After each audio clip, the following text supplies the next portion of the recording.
Nagsimula ang lahat sa eskwela, nagsama-samang 12 sa kalokohan at sa tuksuhan, hindi maawat sa isa't isa.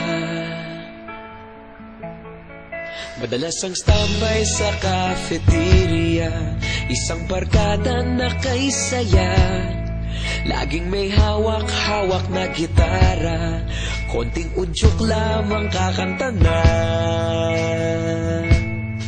Kay simple lamang ng buhay noon, walang mabibigat na suliranin. Problema lamang laging kulang ang datong.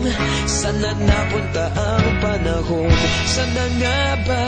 Sana nga ba? Sana napunta ang panahon?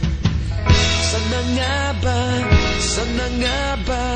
Sana napunta ang panahon? Sa unang ligaw kayo'y magkasama, magkasabwat sa pambobola.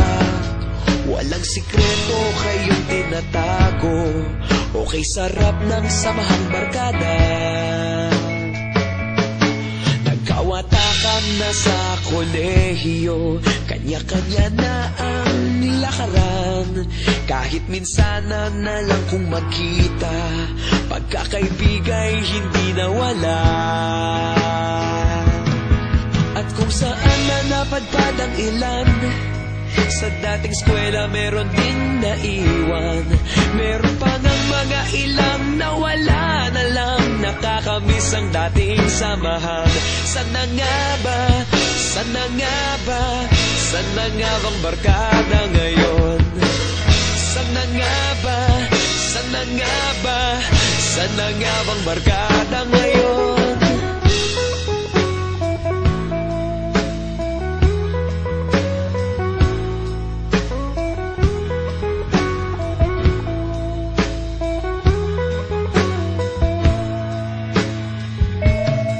Ilang taon din ang nakalipas, wala pa sa aming tatay na nagsusumikap upang yumaman at guminhawang kinabukasan.